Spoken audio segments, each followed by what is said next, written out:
श्रीगुरुभ्यो नमः। वन्दे वेदान्तदेशिकम्। श्रीगरुडदण्डकस्य तृतीयश्लोकः। आदौ श्लोकानुसन्धानम्।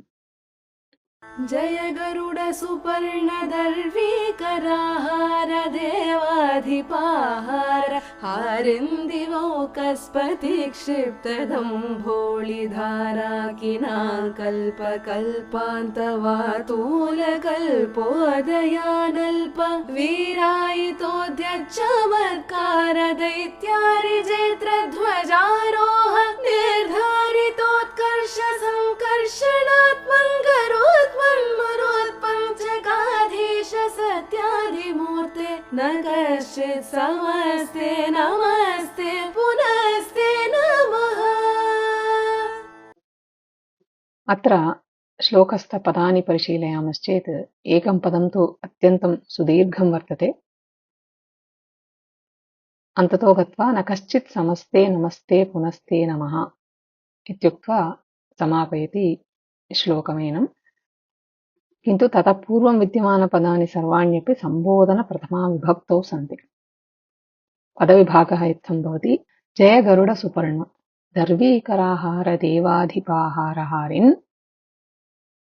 दिवौकस्पतिक्षिप्तदम्बोळि धाराकिणाकल्पकल्पान्तवातूल कल्पोदयानल्प वीरायितोद्यच्चमत्कार दैत्यारि जैत्रध्वजारोह निर्धारितोत्कर्ष संकर्षणात्मन् गरुत्मन् मरुत्पञ्चकाधीश सत्यादिमूर्ते न कश्चित् समस्ते नमस्ते पुनस्ते नमः। अधुना पदशः अर्थान् परिशीलयामः। दर्वीकराहार, दर्वीकरः सर्पः, सर्प एव आहारः यस्य, तादृशः दर्वीकराहार। देवाधिपाहारहारिन्, देवाधिपः इन्द्रः, तस्य आहारः अमृतं, तत् हरति इति देवाधिपाहारहारिन्। एवञ्च दिवौकस्पति इति आरभ्यमाणे अस्मिन् पदे बहूनि पदानि सन्ति। एकैकं पश्यामः। देवानाम् औकस् देवौकस्, तस्य पतिः देवेन्द्रः। दिवौकस्पति नाम देवेन्द्रः। तेन क्षिप्तः वज्रायुधं, तस्य वज्रायुधं तेन यदा गरुडः अमृतं हरति तदानीं देवाधिपेन इन्द्रेण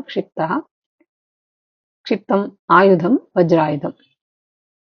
तस्य धारा नाम अग्रभागः, तेन अग्रभागः यद्वर्तते वज्रस्य, तेन प्राप्तः किणा नाम क्षतोपशमनानन्तरं तत् स्थाने जायमानं चिह्नमेव किणशब्देन उच्यते।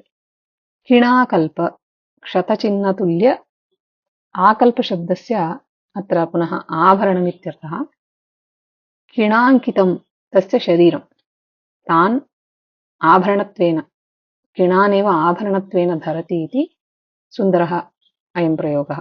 कल्पान्तवातूल, कल्पान्तः प्रलयकालः, तदानीन्तन वातूलः नाम वायुः तत्तुल्यः। कल्पोदयानल्प, कल्पस्य उदयः, कल्पोदयः सृष्टिकालः, तदानीन्तन अनल्प असीमिता शक्तिः यस्य। वीरायितोद्यच्चमत्कार, वीरायितः उद्यत् चमत्कारः, महावीरस्य विस्मयकराः अत्यद्भुतचमत्काराः यस्य। दैत्यारि जैत्रध्वजारोह, दैत्यारिः अत्र श्रीहरिः, तस्य जैत्रध्वजे विजेतुः पताकायाम् आरोहति गरुड एव, अत जैत्रध्वजारोह गरुडः। निर्धारितोत्कर्ष, एवं श्रीपतेः ध्वजारोहणेन निर्धारितः यस्य उत्कर्षः, अर्थात् तस्य प्रभावः प्रख्यापितो जातः, सम्यगुपस्थापितश्च। संकर्षणात्मन् गरुत्मन्, संकर्षण एव यस्य आत्मन्, स एव संकर्षणस्य अपरं स्वरूपं वा, तस्य आत्मा स एव। एवं भूतो हे गरुड।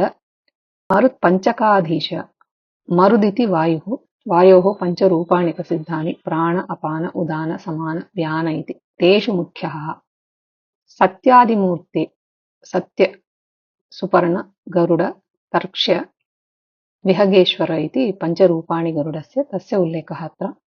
न कश्चित् समस्ते, न कश्चित् समः ते, अर्थात् न कोऽपि त्वत्तुल्यः, पुनस्ते तादृशं त्वां पुनः पुनः भूयो भूयः नमामि इति प्रतिपदार्थः।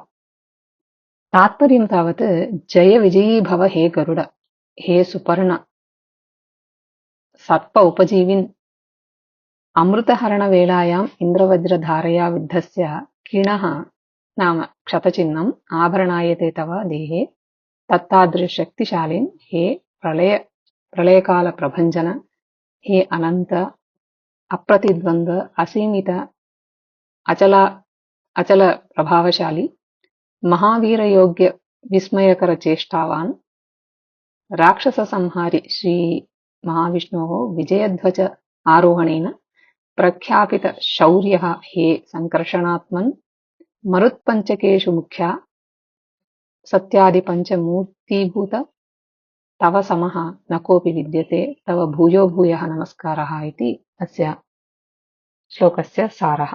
अग्रिमः श्लोकः अग्रिमे भागे चर्च्यते। निगमान्तमहादेशिकाय नमः। जय गरुड सुपर्णदर्वीकराहार देवाधिपाहार हारिन्दिवौकस्पति क्षिप्तदम्भोळिधाराकिनाकल्पकल्पान्तवातूलकल्पोदयानल्प वीरायितोद्यच्चमत्कार दैत्यारिजेत्रध्वजारोह निर्धारितोत्कर्ष संकर्षणात्मन् गरुत्मन्मरुत्पञ्चकाधीश सत्याधिमूर्ते न कश्चित् समः